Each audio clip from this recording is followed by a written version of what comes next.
beaucoup cher. Merci beaucoup à tout à l'heure. Chérif li xew fële ca Thiès gis la astaghfirullah ca Tivaouane gis nañ ko am na ñaari agent de santé yoo xamante ne teg nañ leen loxo enquête bi mi ngi wëy ba mooy itam dina am ñeneen ñoo xam ne jël nañ leen waaye scénario bi ñu nemmeeku woon ca Louga dafa mel ni moom la ñuy gisaat fii muy syndicat santé yi nga xam ne dañoo jóg di jàppale seen mbokk yooyu nga xam ne dañ leen teg daan ndax loolu buy faral di am ndax li ñuy duppee ay négligence dina fi jóge Chérif. jërëjëf soxna Naata muy loo xamante ne quand même qu'il faut déplorer parce que li am fële ci Tivaouane tragédie la muy njombe lu rëy a rëy fukki tuut tànk ak benn yu ñàkk seen bakkan ci lakk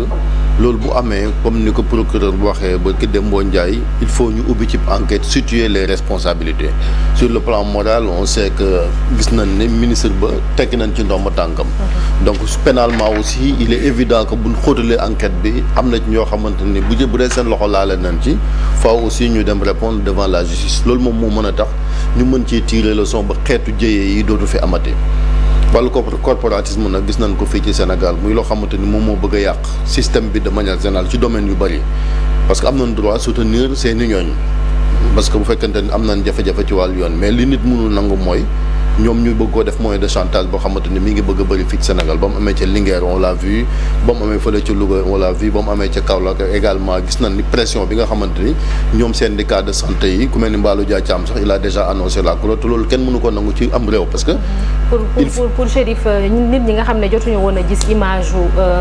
service néonatologie bi moom la l'observateur xëye woon ci week-end bi gis nga ko voilà c'est ça samedi ak dimanche lii mooy image service bi ginnaaw ba fa lakk bi amee ba noppi Chérif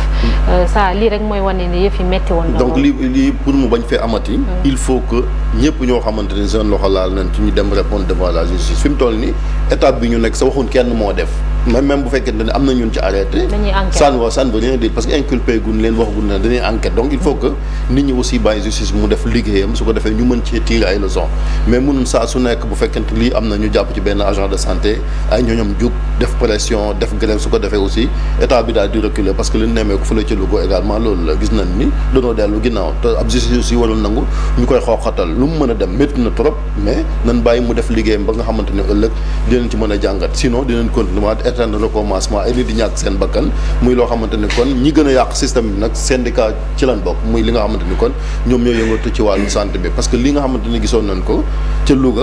ak ca fële nga xamante ne moom mooy ca Kaolack loolu première faute bi mooy wax nañu ko mosoo gis koo xamante ni ab sage-femme la ngay bind certificat de genre de mort fële aussi nga xamante ne mooy ci hôpital Ibrahima Niass ab infirmier la moom moo ne woon xale bi dafa décédé dañu yóbbu ko ci morgue ba on s'est rendu compte que décédé loolu du seen cër ku ne xam na ni médecins yi nga xamante ni ñooy seen kilifa ñoom ñoo ko war a def bi ñu fi invité seen i ñooñ fii dénoncé woon na lu ni mel donc il faut que Sénégal aussi nit ñi delluwaat siwaat seen xel xam ne lii lu ëpp tuuru parce que gis na ni santé bi jafe-jafe am na te ku ci nekk am nga ci responsabilité dem nañ ba ci patient yeeg accompagnant yi ñu nekk dañ leen joxoñ baaraamu tuuma ngir mu bañ a am nag ñi nga xamante ni kon ñooy syndicat d'enseignants syndicat de la santé yi nañ bàyyi seen ñoon ce matin nee nañ di leen def assemblée générale à l'hôpital c'est pas le moment il faut même respecter ñi nga xamante ñoom ñoo ñàkk seen bakkan surtout les familles ñoom ñi ngi jooy paregun yow nga ne da ngay def assemblée générale pour wéy yuuxu parce que am na ñoon ci jàpp il faut ñu bàyyi ñu dem ñoom it répondre devant la justice.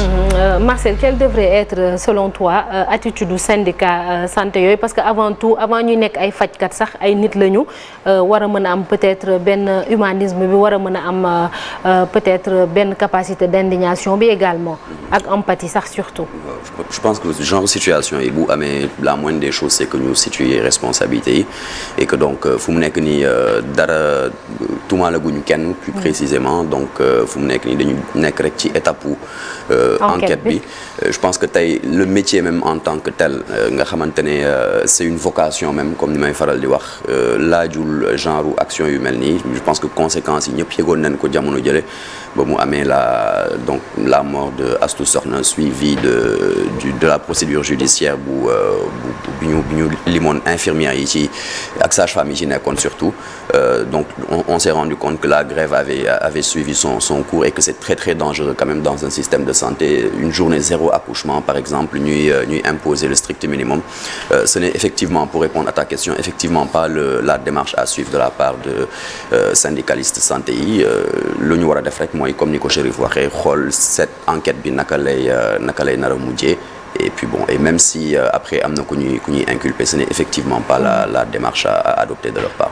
parce que Cheikh Tidiane Diaw ñoom d'habitude li ñuy faral di wax mooy seen condition de travail yi moom la ñuy naqarlu ba tax sax genre tragédie yi bu amee moom lañ koy mel ni lu koy expliquer mais ndax jaaduwul woon tamit ñu bàyyi ba yoon def liggéeyam ba noppi buñ ci paree ñoom nag ñu door a xaj na taxaw wax par décence sax wax seen i jafe-jafe yi nga xamante ni sax umpul sénégalais yu bëri xam nañ ni ci ay conditions yu metti la ñuy liggéeyee ñoom personnel de santé mais seen condition de travail yooyu sax naata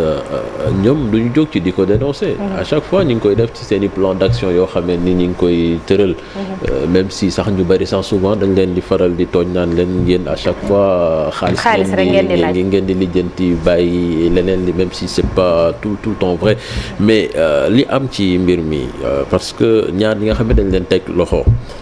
lii nga xamee ni lañ leen di toppeewagum man j'imagine que peut-être que enquête bi am na loo xamee ni feeñalagum na ko parce que su demee ba ni ils sont poursuivis entre autres pour délaissement enfant dans un lieu ku ñu délaissé fi nga nekk loolu ça n'a rien à voir avec ay conditions de travail parce que c'est responsabilité la woon yow yaa fa waroon nekk surveiller xale bi defoo ko nga génn dem defi leneen kenn xamul la nga defi woon loolu faute lourde la dem nag ba pare nag ak li ciy topp ci li ci am ci plus de 10 bébés ñàkk ci seen bakkan léegi yow nga bëgg a ñëw naan yaa ngi def bras de fer xaw ma parce que ñooñu dañ leen teg loxo kenn warul leen teg loxo mais loolu suñ ko bàyyee mu jàll donc ça veut dire que dëkk bi amatul responsable kenn amatul personne ne répond plus de rien du tout ah non mais qu'on soit sérieux nag wax dëgg fa yàlla comme ni nga ko waxee nañu bàyyi nit ñi def seen liggéey yoon def liggéeyam te bu ñu fi xëy ginnaaw suba naan dañuy tëj centre xaw ma néonatologie yi nekk ci réew mi yëpp pour soutenir seeni camarades yooyu nga xam ne ni ñoom ñoo fauté fekkee daal nu mu tuddati yoon prouvé na ni que elles ont fauté néew ñu fa woon ba li am fa je pense que nañu bàyyi yoon mu def liggéeyam moo gën. merci beaucoup Cheikh Tidiane Diaw lu ci mënti am enquête bi mi ngi wëy ñu ngi xaar léegi dañuy jàll ci beneen ponk muy un jour au Sénégal un jour dans le monde.